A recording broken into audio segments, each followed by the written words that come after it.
Olá, sejam bem-vindos a mais uma edição do podcast Indestil.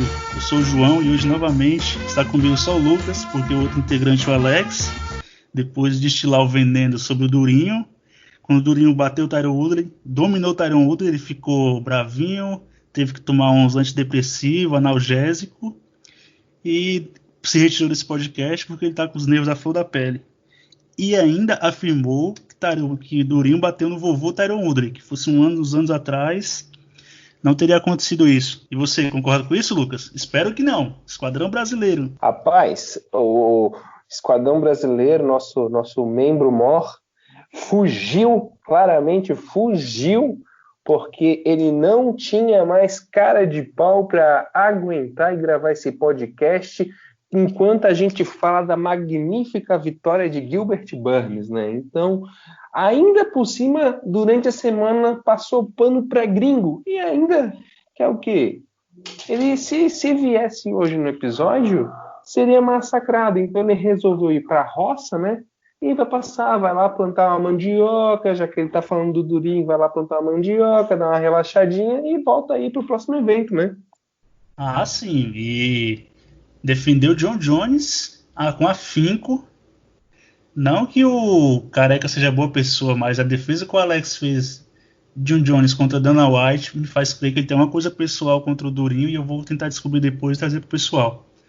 Porque aquele hate todo não pode ser simplesmente por motivo de luta, técnica. Aquilo é coisa pessoal. É coisa de quem não gosta do cara, alguma coisa pessoal. A gente vai tentar não gosta do Durinho, né? Não gosta do Durinho. Talvez ele goste mais do irmão do Durinho, o Todo Duro. Aí eu tenho que ver isso com o Alex também. Pode ser que ele goste mais do Todo Duro. A gente dá uma conferida com ele depois. Mas bem, vamos começar e deixar o Alex pra lá. Porque quem é tão hate assim não merece tanto tempo de ser lembrado. Fazendo isso com o Esquadrão Brasileiro e com o Durinho principalmente. E vamos falar agora do UFC Fight Night Woodley vs Burns.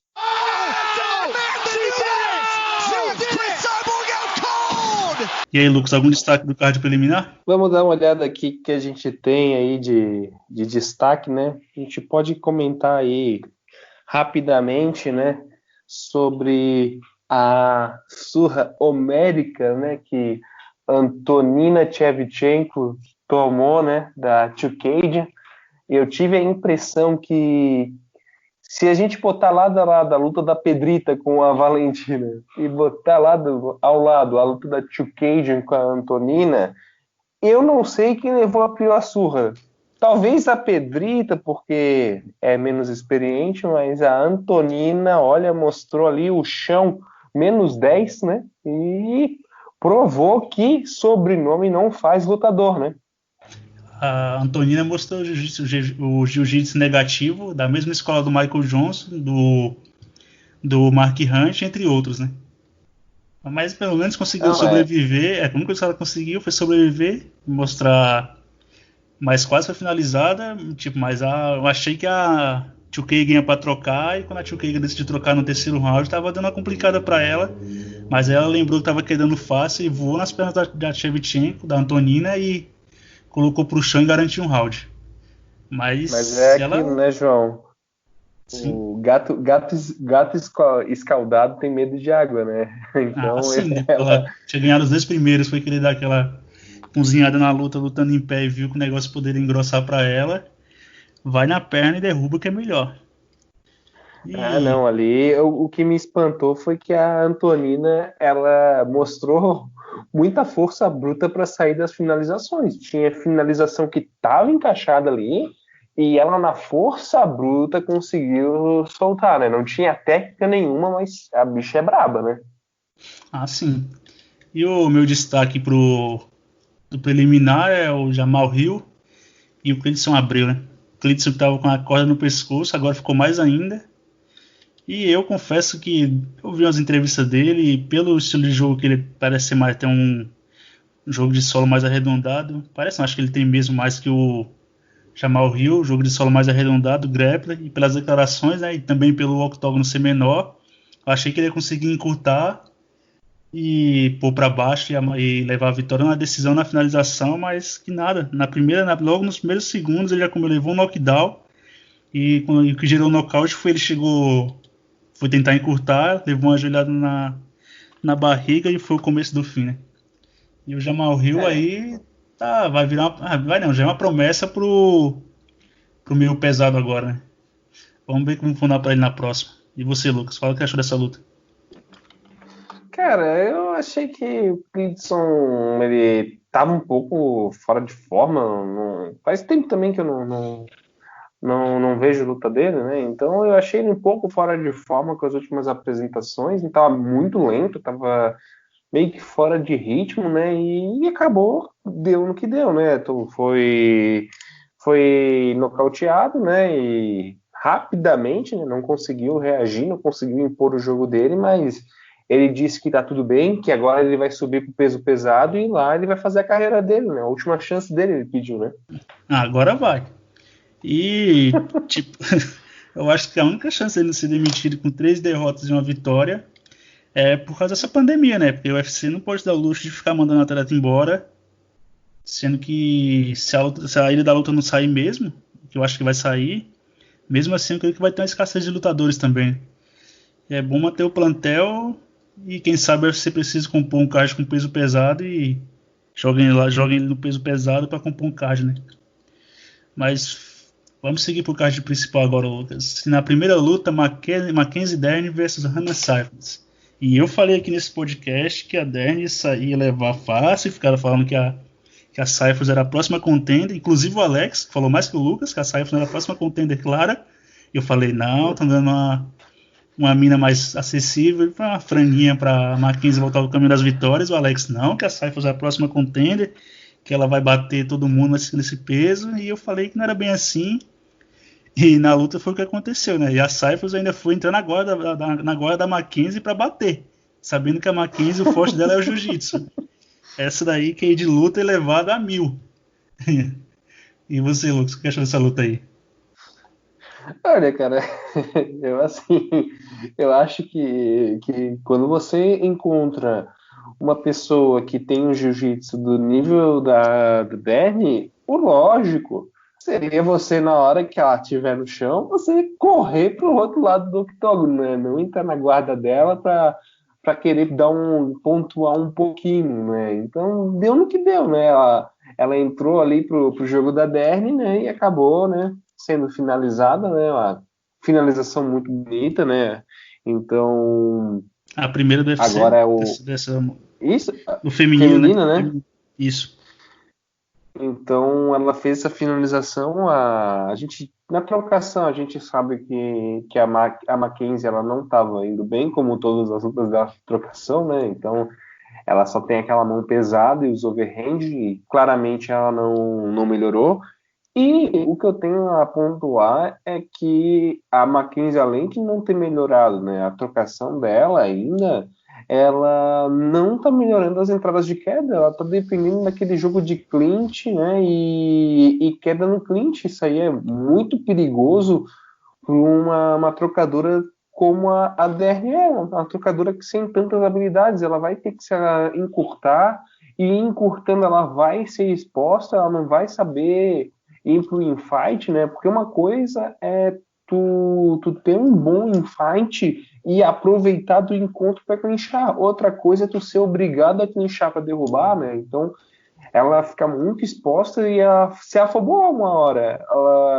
Ela entrou assim numa loucura, num frenesi, deu um chute do meio do octógono, totalmente displicente, né? Se fosse uma lutadora assim um pouquinho melhor que a Cifers, né? Não que a Cifers é uma lutadora ruim, é uma lutadora ali que compõe meio de tabela, né? Então que poderia, dependendo da combinação de jogo, ela até consegue entrar no ranking, né? A Cifers, mas ela foi displicente. Se a Cifers fosse mais técnica, né? Ou se a Cifers tivesse algum jogo de chão, tinha aproveitado aquele chute dela displicente, né? Ah, sim, se fosse a Dern, procuraria urgentemente uma academia, não para ficar melhorando tanto no strike, mas sim para, óbvio, para melhorar no strike, mas focaria mais no wrestling, no jogo de queda, que é para ela pôr em prática o feijão com arroz dela, né? Porque não vai adiantar ela tentar virar strike e pegar umas meninas mais polidas em pé e ela não conseguir quedar, né? Porque na hora que ela clinchou, eu falei, clinchou, já vai jogar pro chão. E a Cyphers conseguiu manusear ela no clinch e se livrar muito fácil. E eu achei que dali em diante ela conseguiria quedar, né? Então a Dern, tipo, ela não tem que fazer que nem a Ronda Rousey e achar que vai virar strike. Ela tem que treinar strike, óbvio, né? Mas, tipo, não deixando de lado o feijão com arroz dela, né? Tem que implementar o jogo de queda para quando chegar no jiu-jitsu, aí quem for adversário é praticamente a Deus, né? Porque se ela ficar dependendo de queda desse tipo, puxar alguém para guarda, vai funcionar contra poucas pessoas, contra poucas meninas, né? Quando chegar no mais alto nível, é bom estar com um joguinho mais redondo e para conseguir impor o jogo dela, porque senão se ela for depender de uma mão entrar e dar um knockdown ou outra coisa para pôr o jogo dela em prática, ela vai estar em sérios apuros. Bem, Lucas, e passando ela para pegando. complementa aí. Pode Não, comentar, ela Lucas. pegando uma striker mais polida, se ela não melhorar essa valência dela de queda, ela não vai conseguir arranjar nada, né? Se pegar uma lutadora que circula mais, uma lutadora que consegue evitar esse clinch, pra mim é adeus, ela não vai conseguir encontrar, né? Ah, sim. E agora, partindo para a próxima luta, Roberts versus Brook River. Foi uma luta bem animada, mas no fim o Roberts conseguiu finalizar o índio lá, que tinha, no começo do ano tinha perdido a luta tinha vencido a luta por um contest, né? No contest não, Sim. por uma joelhada Legal, chute intencional. legal. Uma joelhada Isso. intencional que estava entre 3 apoios, mas dessa vez não houve joelhada intencional nem nada e ele foi nocauteado. E É mal de subindo índio, agora, né? lembrando do índio do amor, né? Deu uma alfinetada no índio do amor, né, Lucas? O Alex não tá aqui, mas você tá, né, pra cutucar os brasileiros. O índio do amor. Mas subindo, teve aquela luta lá do Billy Quarantillo e o Spike Carrilli. O Spike Carrilli, ele quer se divertir e ser feliz. Entra no octógono, manda a técnica pra PQP, dosar o gás, não quer nem saber, vai pra cima, se joga, já começa dando chute alto e quer mais que o período dele cresça e que o mundo se foda, né? Foi se divertir Ai, e a luta foi bem animada, bem tensa. E ele morreu no gás e o melhor foi aquela parte que ele tá batendo, ele levanta e sai das costas e sai andando. Eu olhei e falei, que porra que esse cara tá fazendo? E ainda ganhou um knockdown de brinde, né? Nessa hora. Quarantino então, veio por trás e acerta ele. é isso que eu ia complementar, né? Vai lá, chuta no começo, não dosa gás, bate em cima, não se preocupa, vira de costas e toma knockdown, né? Não, Deixa o cara Quarantino, empatar o round, né? o Spike, ele quer que o mundo se exploda e que o período dele cresça, porque ele não tá nem aí pra dosar gás, pra manter a estratégia, ele quer ser feliz no octógono, distribuir pancada e receber pancada. Na hora que ele Não, levantou, ele falou, o que esse cara tá fazendo? Por que tá virando de costa? Eu falei, eu tô surdo, não ouvi a buzinha do fim do round, mas que nada. O Quarantino levantou, foi correndo, deu um soco por trás e ainda conseguiu um knockdown ainda. que foi o barulho da torcida, ô João. Ele não conseguiu ouvir. Deve ser, né, a torcida que atrapalhou ele. Se tivesse, poderia ter sido desculpa, né? Mas tava tudo vazio. E eu ainda falei, não tô ficando louco, não acabou o round ainda. Ele definitivamente, depois que ele tomou o knockdown, ele não rendeu mais. Ele ficou muito afetado. Acho que talvez pela burrice, ele pensou, puta merda, como eu sou burro, né? Não consigo mais lutar, né? E, Ou for, é, e que fora que sentiu, né? E fora que o bichão foi jogando tudo pra cima do Quarantilo e morreu no gás também, né? E faz aquele monte de coisa no começo da luta, não tem gás, se aguente, né? Mas esse aqui é o tipo de Ele. cara que é porradeiro, que quer sair rodando o braço e distribuindo soco pra todo mundo.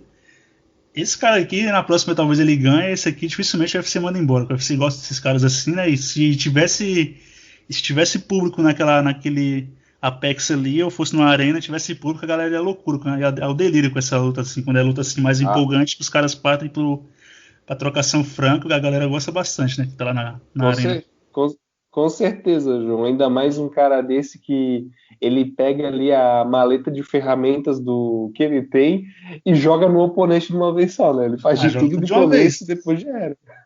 já era. E subindo pra próxima luta, que pra mim foi a pior luta da noite, que peso pesado, né? Passou o primeiro round, os caras estavam ofegantes, como não tinha torcida, dava pra ouvir, não tinha público, dava pra ouvir de casa. Os caras ofegantes, Blagoy Ivanov e Augusto Sakai. Eu achei que o Sakai venceu, o Ivanov venceu, o Blago Ivanov venceu, mas eu não achei um garfo, né? Mas o menino Augusto Sakai que gosta de churrasco, porque agora quando o Cormier te pergunta quem você quer pegar, a primeira coisa que você fala é que vai para casa fazer churrasco. Você não Quer pegar pede ninguém. picanha? É porque quer pegar picanha. Poderia ter pedido ou o Verdun, até o Verdun mesmo, tá fora do ranking, mas é ex-campeão. O, o Olenik, Olenik, né? pede o Olenik, pede alguém, né? Até o Alt Harris, mas o Sakai tava cansado e com fome e preferiu ver o ranking para depois saber quem vai lutar. E isso aí no UFC é um tiro no pé, né, mano? Você fica fudido vendo que o cara tem a chance de pedir alguém para lutar, cavar alguma coisa, escrever o próprio caminho e deixa na mão do UFC, campeão. O UFC vai te passar para trás, já que você não vende mesmo, né? Não é um cara com a personalidade que vende, então, se depender do UFC, vai dar a luta que tiver para você ou alguém que sobrar, né?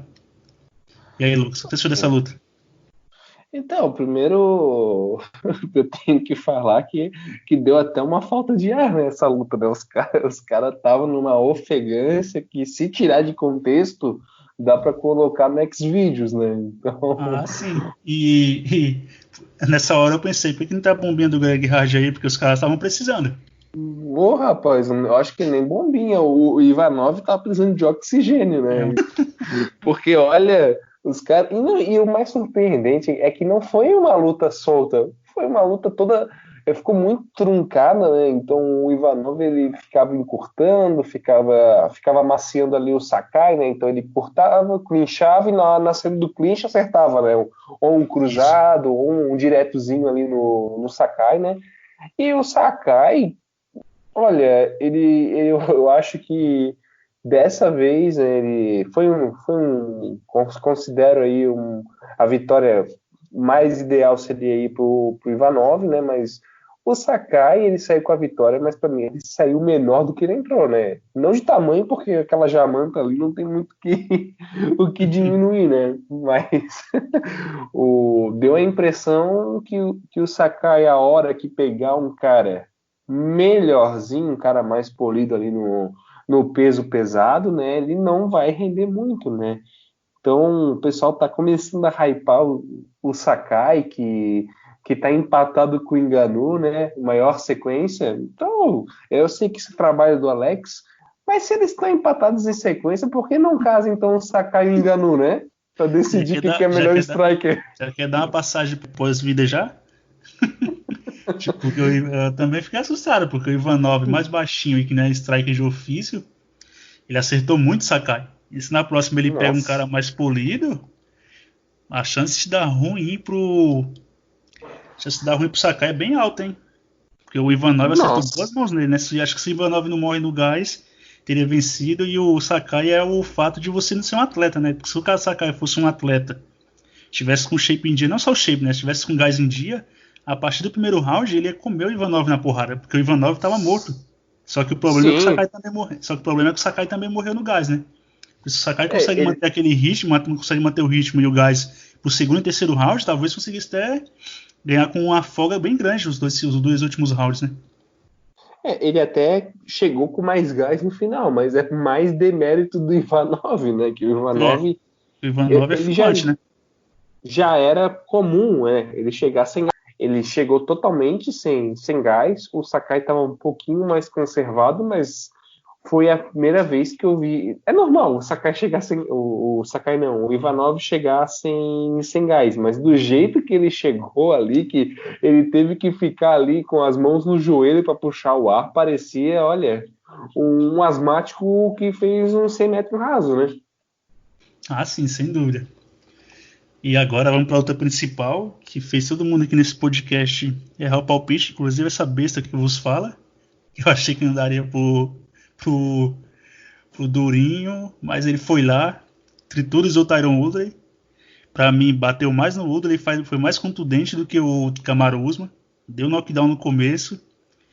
E pra mim, o que assustou o Woodley foi aquele começo, que o Durinho não respeitou as mãos dele, não respeitou o wrestling dele, não respeitou nada, partiu pra cima, conseguiu aquele knockdown, aquele upper furtivo, e dali em diante, o menino Tyron Woodley, rapper do meio médio, ficou meio em choque, ou sem saber o que fazer e sem saber o que fazer para contrapor o jogo do Durinho, e acabou sendo dominado por completo durante 5 rounds, né? E pena que o Alex não tá aqui para reconhecer isso, né? Porque não quis participar porque não gosta de reconhecer os erros. Mas a gente veio aqui, O Alex, assumiu que ele errou e deu a disse, cara a tapa. o Fala, Alex Lucas. disse que foi garfo. Não duvido muito que ele tenha dito isso, não.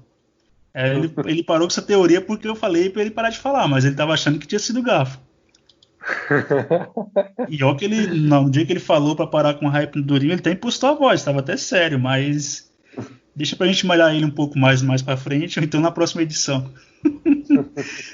Mas na próxima eu garanto a todos, quando ele voltar aqui, ele vai ter que falar sobre o Durinho e Tyron, ele não vai fugir não. E você que achou dessa luta dos dois, ô Lucas? Olha, E mais uma pergunta, você acha que o Durinho agora tem chances claras contra o Tyron Woodley, ou Tyron Woodley não, contra o Kamaru Usman, ou você acha que não? então, vamos lá, né? Eu tinha comentado na última edição que a gente fez o pré-evento, né? Que Isso. o Durinho estava naquela fase que parecia que as estrelas estavam se alinhando, né? E eu comentei isso e realmente as estrelas se alinharam, né? O Durinho ele mostrou a evolução, né? Então ele já tinha demonstrado ali na hora que ele subiu de categoria, ele ficou forte nessa categoria, né? Isso não tem como negar, o bicho está com uma carcaça boa, né? Ele ficava muito subaproveitado, né? Com o corte de peso, né? Então agora que ele subiu, ele tá um cara mais duro, tá aguentando o golpe, então ele tomou mão do. Para, Lucas. Como? O Durinho tá mais duro? Agora que ele subiu? Desculpem todos a não ter maturidade pra isso. Pode continuar, Fez Lucas. jogo duro. O Durinho É, fez jogo duro, né? jogo duro. Pode continuar, pode continuar. Mas ele agora que subiu, até falar subir o Durinho é, Deixa meio constrangedor e com duplo sentido. é meio suspeito, né? Mas o Gilbert Burns, né? Agora que ele tá Mas, na categoria de cima, né? Ele tá com mais carcaça, ele tá com mais vontade, né? Porque geralmente tu subir de categoria ou descer não é garantia de sucesso, né? Então, o que acontece? O Durinho, como ele era um cara que perdia muito com corte de peso, ele, ao subir de categoria, ele perdeu esse desgaste, né? Então, ele na categoria aí dos meio médio, né? Ele fica um cara muito forte, né? E ele mostrou isso contra o Tyron Woodley. Ele já, nos primeiros segundos, né? Ele já partiu pro infight ali junto com o Woodley, né? O Woodley acabou levando a pior, né? Então eles clincharam e o Woodley acabou tomando o knockdown e a partir do knockdown o Durinho já partiu para cima, abriu aquele corte em cima da sobrancelha do Woodley e o Woodley no primeiro round já sentiu, né? Viu que o P basicamente fez aquela cara que ele fez contra o Kamaru Usman, né? Que é o que que eu tô fazendo aqui, né? O que esse cara tá fazendo comigo, né? Então, sim. no decorrer da luta, a gente já viu que o Woodley, ele começou a respeitar, né? Ele entrou no modo One Punch Knockout, né? Então, ele ficou recuado e aguardando a chance dele. Só que o Durinho, ele estava tão no ritmo, né? Aquela famosa frase na ponta dos cascos, que ele entrava para o infight e acabava desviando do próprio direto o direto perigoso. O Durinho pegou o time perfeito ali, né, durante quase todos os rounds, porque entrou um diretozinho no último round, mas aquilo só eleva, né, o Burns, né, porque tomar a mão daquela e né, praticamente ele encaixou bem, não sentiu, né, mas ele, se for ver em câmera lenta, né, nesses highlights aí do UFC que ele faz em câmera lenta, tu vê que o Durinho, ele entra, ele arma o chute, né, para quê? Pro Woodley tentar dar o direto, né? Então ele entrava com o chute armado já pro Woodley perder o time, né? Então ele começou a trocar, o Woodley sentiu, né, a trocação, os cruzados do Durinho estavam entrando todos, né? Então acabou que o Woodley ele ficou vítima do próprio jogo dele, né? Então ele tomou ali um 10-8, a gente, dependendo, né, pode até dar um 10-7 naquele primeiro round, né? Mas a partir dali ele ficou naquele One Punch e o One Punch casou direito com a estratégia do Durinho, né? Então, o que aconteceu? No final, foi uma dominância tão completa que acho que foi no quarto round que ele tomou outro knockdown e o Durinho ainda partiu pro jiu-jitsu, né? Então, quase finalizou no final do quarto, né? Então, ele foi uma dominância completa que até no wrestler, que é o ponto mais forte do Woodley, ele foi dominado, né? Então, méritos todos aí pro Durinho. Ele mostrou que é um cara que é realidade nessa categoria, né? A própria manutenção do ranking já colocou ele em primeiro, né? Então, fez as lutas certas no momento certo contra os adversários corretos, né? Então, ele é um cara que depois do pós-luta ele foi tão perfeito que na hora do pedido ele chegou, pediu o Kamaru Usman, foi respeitoso e ainda teve um ponto de desafio, né? Então, ele foi perfeito até na parte de entrevista pós-luta. Ele pediu o cara correto e de forma correta, sem desrespeitar, porque ele tem uma amizade com o Kamaru Usman, né? Ele disse que é o irmão dele, né? Então, ele não foi um idiota, porque tem muito lutador que chega nessa fase e já bota fogo, né? Bota fogo no parquinho, bota fogo na academia, não quer nem saber.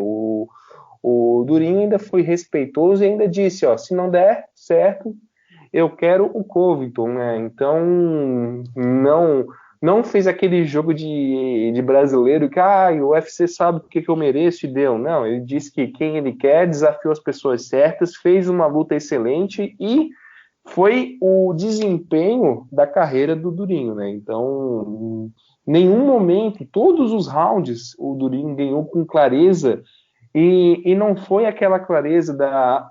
Pô, teve momentos do Woodley. O Woodley não apareceu, ele não conseguiu desempenhar, né? O pessoal tava rebaixando o Woodley, que virou a chave e tal, mas eu não acho isso. Eu acho que o Durinho ele foi tão dominante que não deu chance pro Woodley aparecer. E tu, João?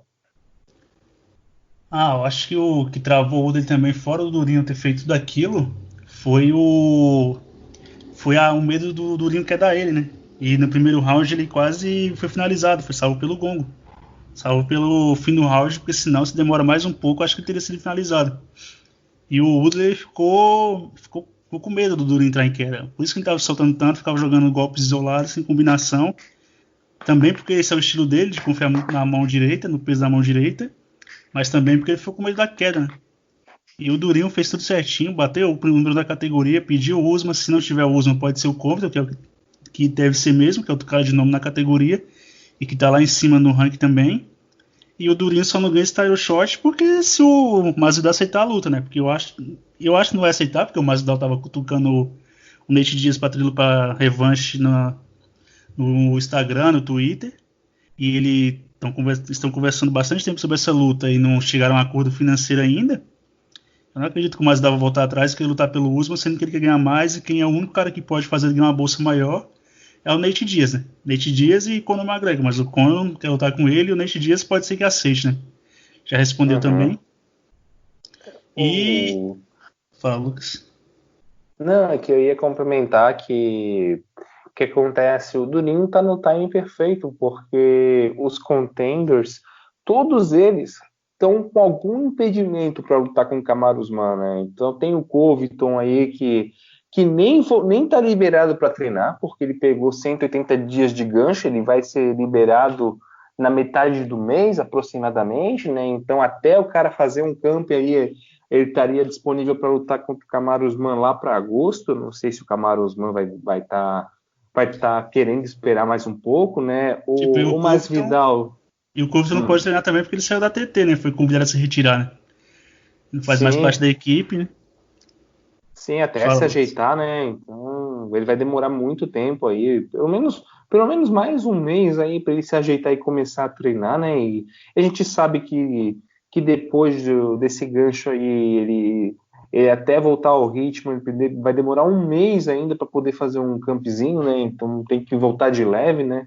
Ainda mais com uma fratura do jeito que ele teve, né? Então, mas Vidal tá naquela fase de quer money fight, quer valorizar, né, o passe dele, né? Então ele pegar o Kamaru Usman, a chance dele ganhar o cinturão, eu acho que dos contenders é o cara que tem a menor chance de ganhar esse cinturão, né? Então ele vai aproveitar o hype dele aí para ganhar a grana dele e lucrar o máximo que puder, e aí sim depois ele lucrar, talvez ele pense no cinturão, né?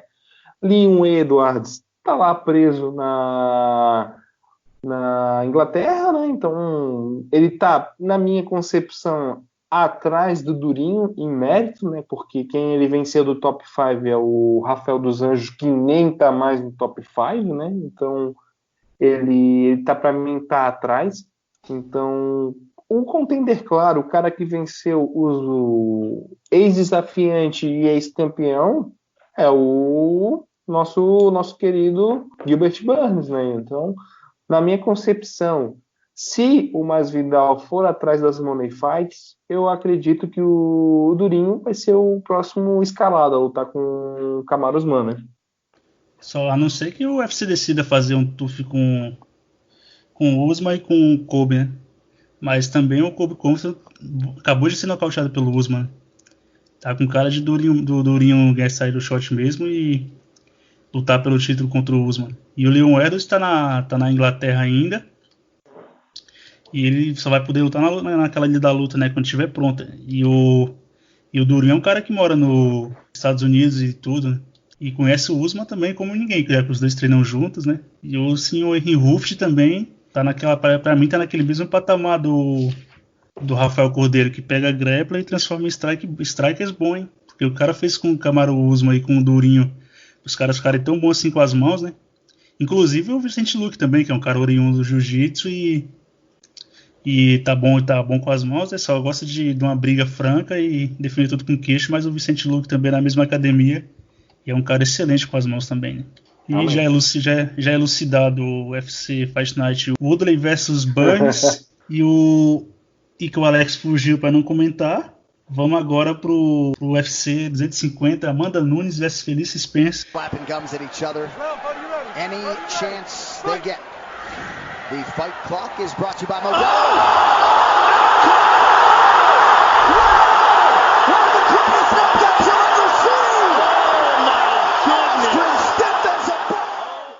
Masvidal just made a statement.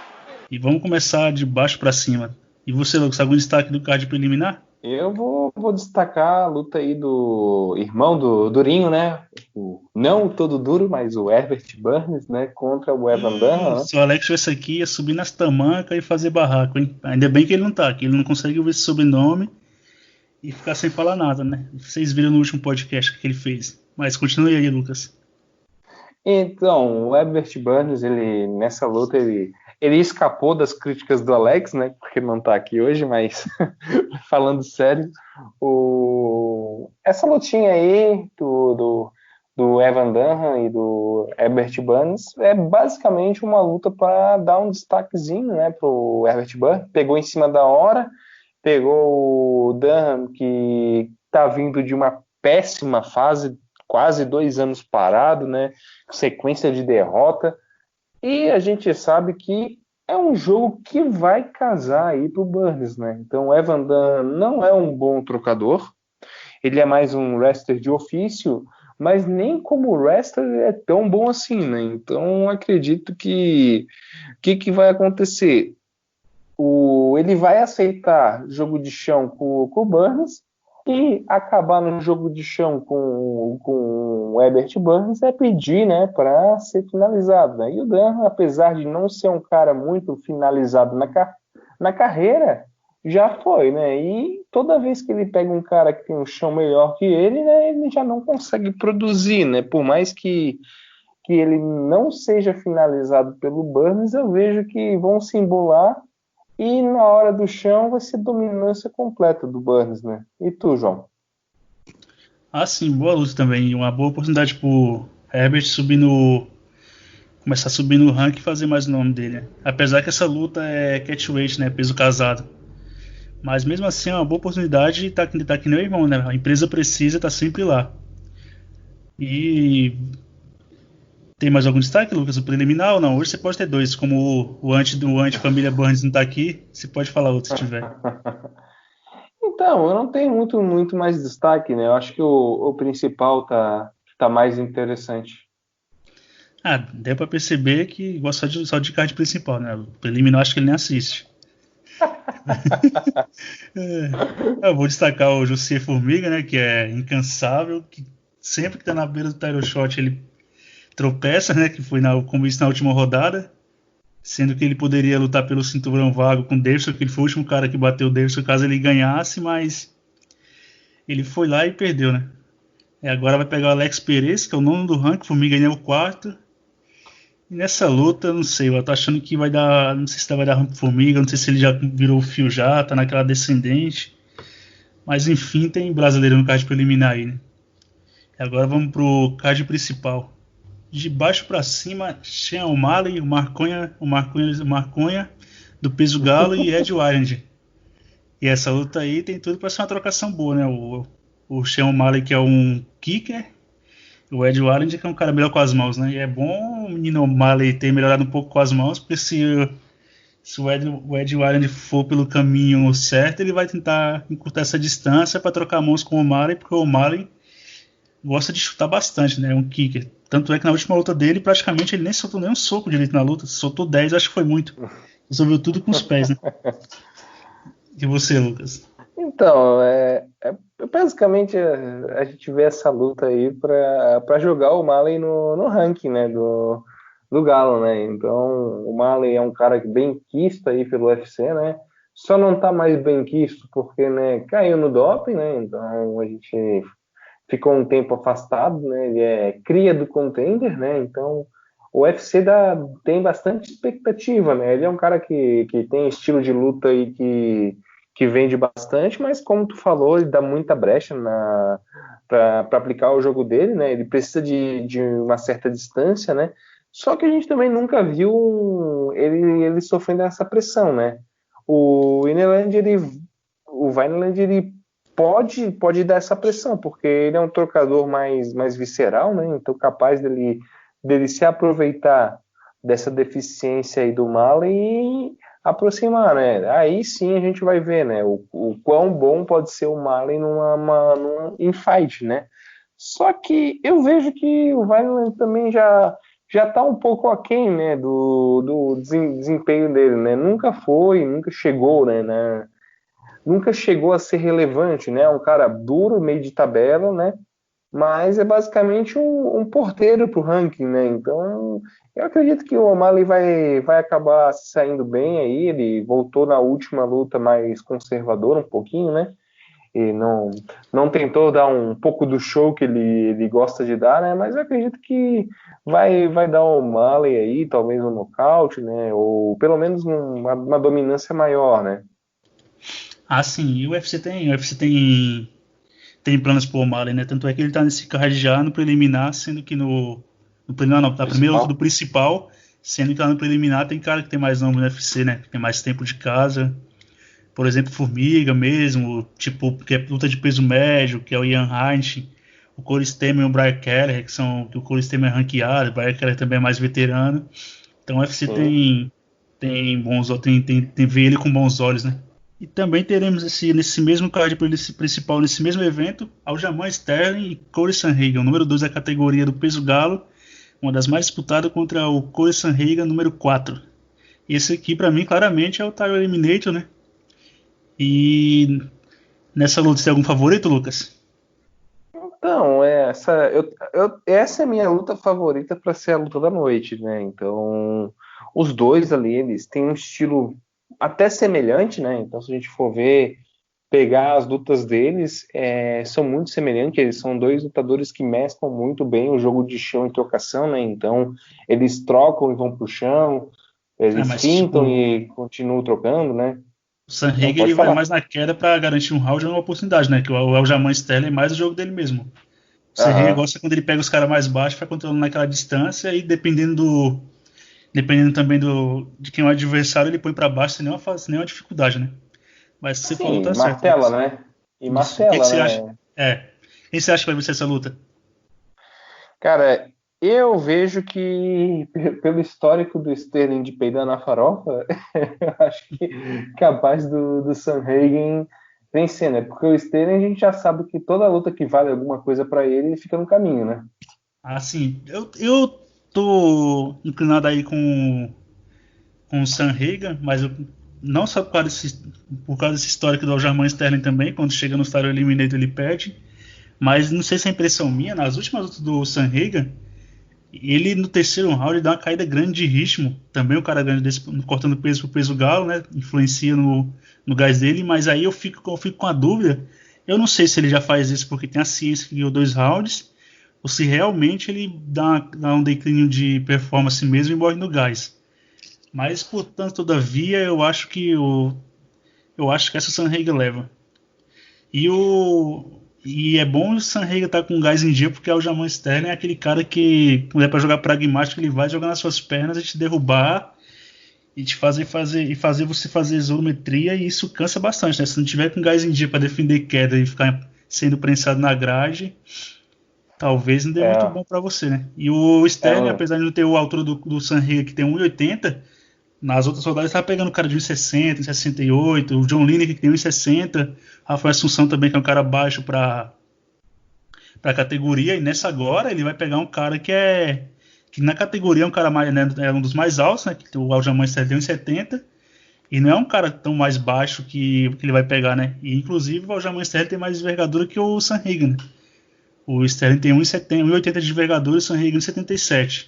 Então aquilo que eu falei que ele costuma fazer para controlar a distância e manter o adversário longe, como ele fez contra o John Lineker e o Rafael Assunção com jab direto, nessa luta talvez não funcione também. Eu acho que ele vai ter que trocar mais vai ter que trocar mais na curta, e isso facilita para o Aljamain Sterling se for querer quedar ele também. E você tem algo mais a complementar sobre essa luta, Lucas?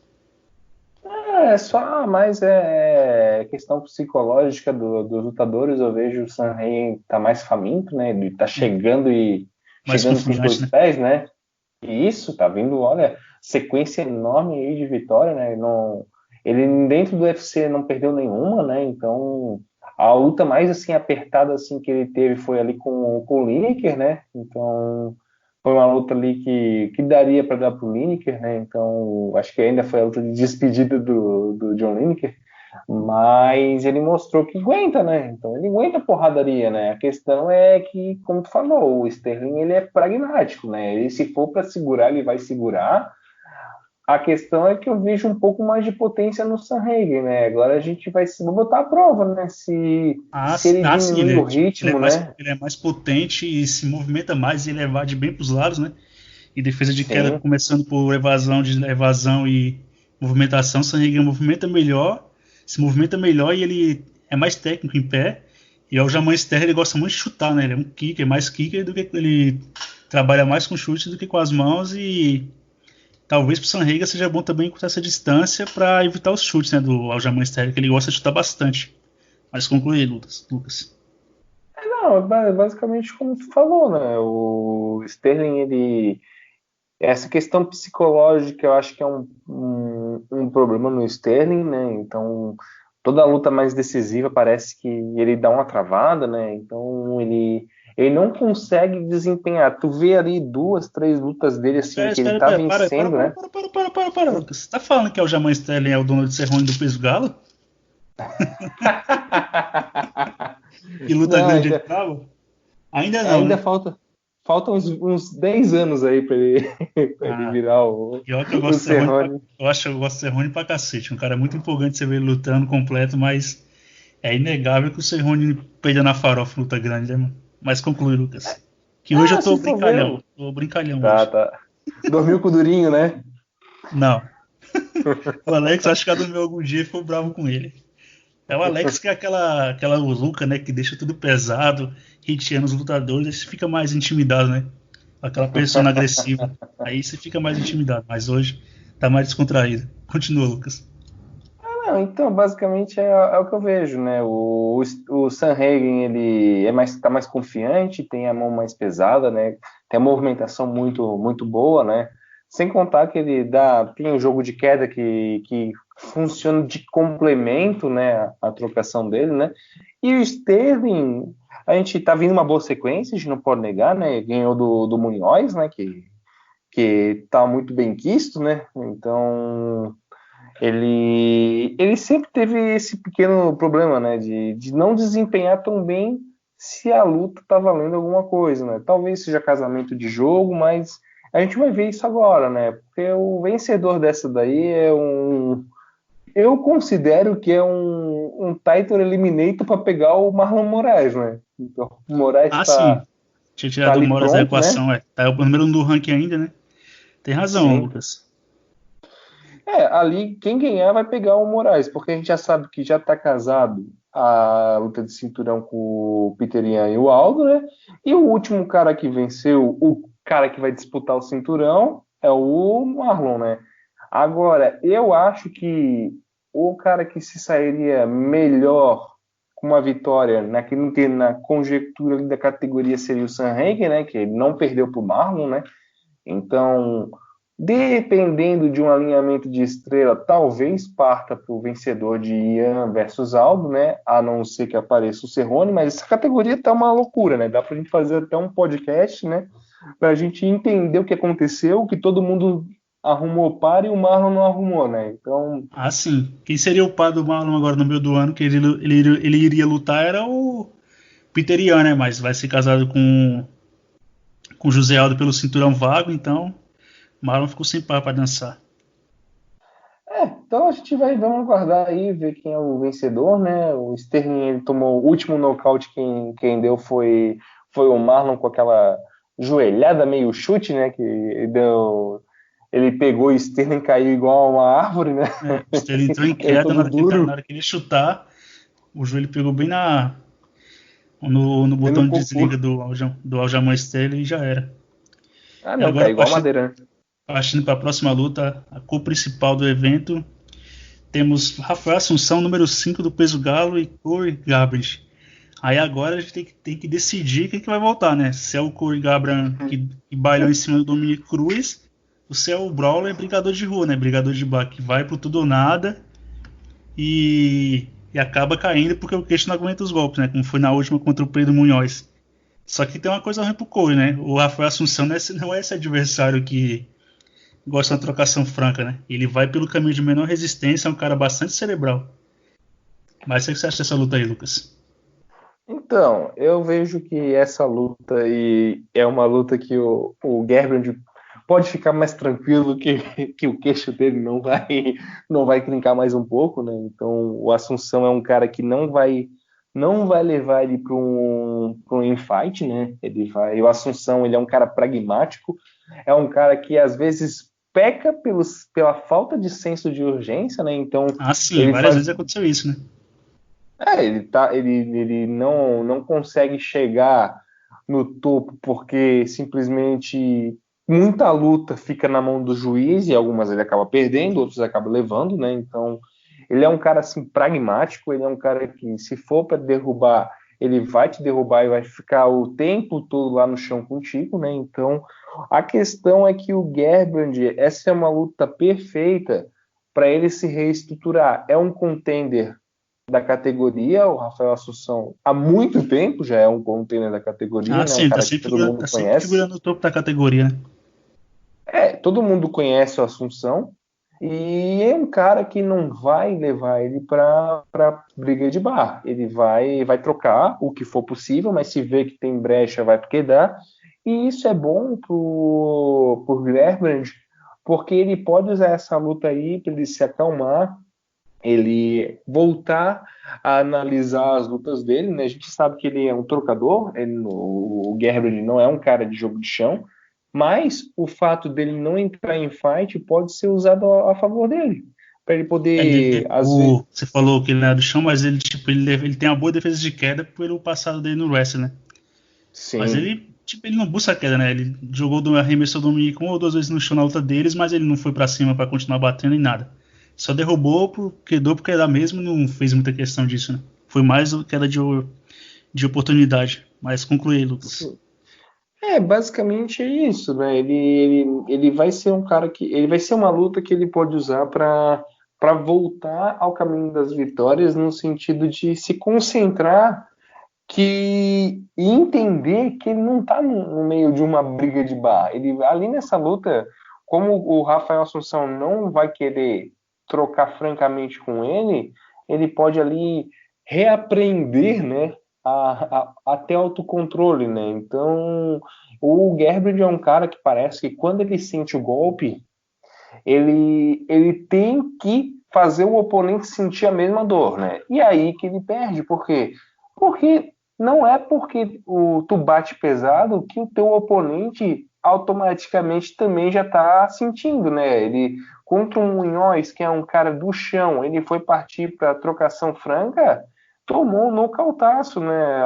As duas contra o Dillashaw, mesma coisa, estava na vantagem, sentiu o golpe, partiu para franca, foi nocauteado, né? Então eu acho que ele tem que usar essa luta bem, reaprender, né, a se comportar dentro do octógono, porque desse jeito ele, não sei se é maldição da categoria, mas desse jeito ele está seguindo numa espiral que vai cada vez.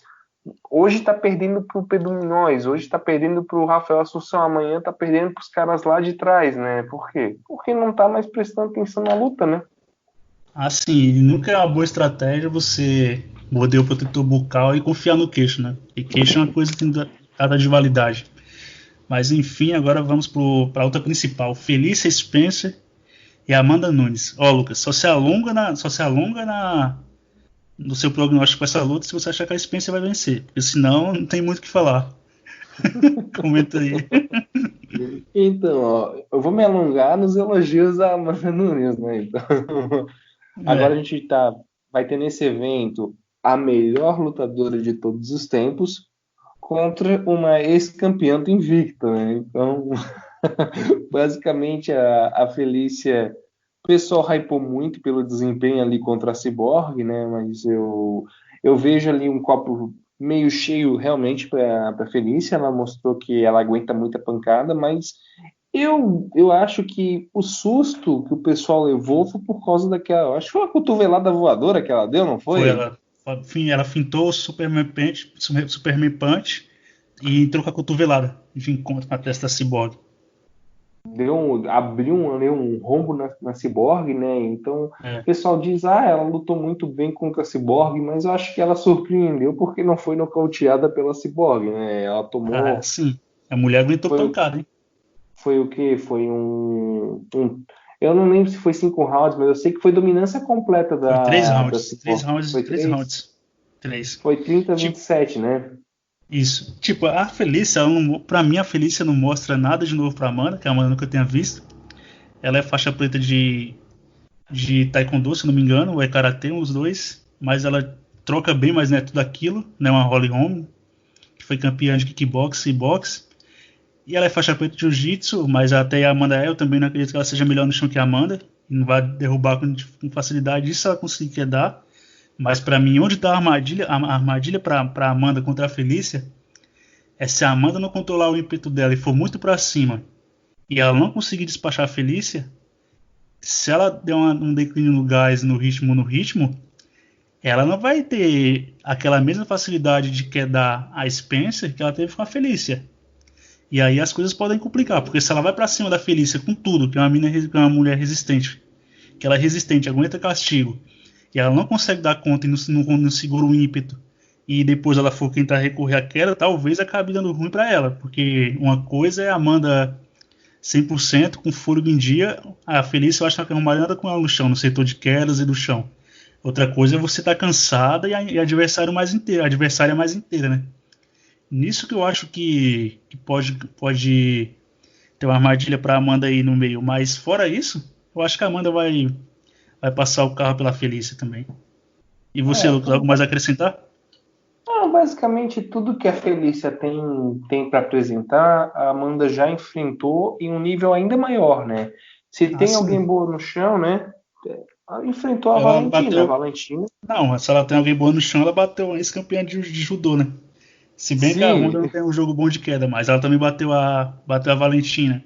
Aí você vai ver lá, a Felícia é faixa preta de taekwondo. A taekwondo é karatê, não estou bem lembrada. Mas é uma dessas duas artes marciais, mas ela tem habilidade na trocação. A Amanda venceu uma multicampeã de kickbox e de boxe, que é a Holly Holm. E a Germaine da Randami também, né? 2 vezes a Randami de Duas cima, vezes. né? E Randami, a própria Valentina a também. Valentina também, que é faixa preta de judô e multicampeã de Muay Thai também. Mas enfim, eu acho que isso aí é pra colocar a Leoa na história e cravar mais ainda o nome dela como melhor do mundo, porque ela vai defender 2 cinturões simultâneos, né? Porque uma coisa é você ganhar. O Cerrudo ele ganhou 2 cinturões simultâneos, mas ele só defendeu do Galo. Ele abriu mão do peso mosca. O Daniel Cormier, ele era campeão meio pesado e ganhou de cima, mas ele abriu mão do meio pesado. Depois que ele ganhou, ele não defendeu mais. A mesma coisa o Conor. Ele não defendeu nenhum dos dois, né? Todo mundo sabe disso. Agora a Amanda, ela acabou de defender a categoria de baixo, e agora ela vai defender a de cima. Se ela fizer isso, ninguém conseguiu fazer isso no UFC ainda. A Amanda, ela. É claro que ajuda a categoria peso-pena feminino não ter contenders claras, né? Então. Só tem a Amanda só como auxilia. campeã, não tem nem ranking. Sim, é basicamente todo mundo que ganha naquela categoria disputa, né? E se a Amanda bate a Felícia, aí a coisa fica feia na categoria peso-pena. Porque ela vai ter que pegar quem? Megan Anderson. Que vem daquela linha de defesa de queda de jiu-jitsu. Se ela finalizou uma ou duas outras atrás, mas a defesa de quedas dela praticamente não existe, né? Então seria mais um para virar estatística no cartão da Amanda. Mas como eu falei, a Felícia ela não é uma galinha morta. Ela tem as qualidades dela, mas contra a Amanda que tá um nível acima e bater os campeãs, eu acho que a maior arma é a Felícia aguentar essa Amanda, achar que vai liquidar fácil a luta e jogar tudo pra cima dela, e a Felícia aguentar e a Amanda dela morrer no gás, né? Então dela tiver um declínio. Contra a Germaine, ela bateu bastante, tentou a finalização, não finalizou, depois tomou atrás na trocação e ela já parecia bem cansada. Só que a Germaine não fazia nenhuma oposição quando a Amanda tentava quedar, né? A Amanda no double leg e jogava a Germaine no chão como se fosse nada. Ela não conseguia dificultar a queda, né? No caso, se ela for fazer isso com a Felícia, ela não vai ter essa facilidade toda, né? Mas fala aí, Lucas. Eu vejo que, assim, a Amanda, ela fez esse jogo com a Randami, mas porque ela sabia que podia se confiar no jogo de chão, né? Ela já tinha lutado com a Randami e a Randami não tinha mostrado nenhuma evolução, né? Então eu acredito que a Amanda tentou definir, né? Mas na segurança que se não desse certo, ela iria para o chão, porque a gente vê os nocautes da Amanda, a gente esquece que a Amanda, ela hoje em dia é uma lutadora muito cerebral. Olha o jogo que ela aplicou para a Valentina, um antijogo total, trocava o suficiente e levava pro chão no final para garantir, né? Então, assim, a Amanda é completa, né? Ela é campeã mundial de jiu-jitsu, tudo. Eu sei que para mim ela é melhor que a Felícia, mas o problema é se você for querer fazer isometria e rolar com alguém no chão cansado, né? Mas eu entendi o que você falou, Lucas, e eu tento concordar com você, mas é tipo que no meio disso aí, se dá aquele momento que se dá um flash down, dá um knockdown e vai para finalizar e joga tudo em cima e não consegue, as coisas podem complicar, né? Mas no mais, eu acho que, como você mesmo falou, acho que não vai dar pra Felícia, não. Vai virar estatística no cartel da Leoa. Mais uma presa, né? Basicamente, né? Eu acho que das lutadoras do peso pena que temos, que é a Megan Anderson e a Felícia, né? Eu acho que a Felícia é a mais perigosa, porque ela aguenta muito bem, ela tem um jogo de chão muito bom, né? Então ela é conhecida por esse jogo de chão. Só que na ponta do lápis, assim, até inclusive no jogo de chão, acho o jogo de chão da Felícia inferior ao da Amanda, né? Então acredito também acho. Acho que a Amanda seja melhor. Se a Amanda, por exemplo, for, se a gente for imaginar ambas com gás e forem para o chão, a Amanda claramente vai parar por cima e vai malhar a Felícia no ground and pound, né? O ground and pound da Amanda é um negócio absurdo. A trocação dela já é muito forte, né? Mas o ground and pound dela é um ground and pound sanguinolento, né? Ela bate muito pesado, ela corta muito as adversárias só com a força dela, né? Então ela é muito forte, né? Então eu vejo que a Felícia ela tem o mesmo destino, né? O pessoal fala, mas a Felícia nunca foi nocauteada, né? Mas isso não é problema para Amanda, né? Assim, que vai ser a minha Acho que junto com a Cyborg é aquela que bate mais pesado que a Phyllis já enfrentou, né? Mas, dando continuidade aqui ao podcast, por hoje a gente vai encerrando.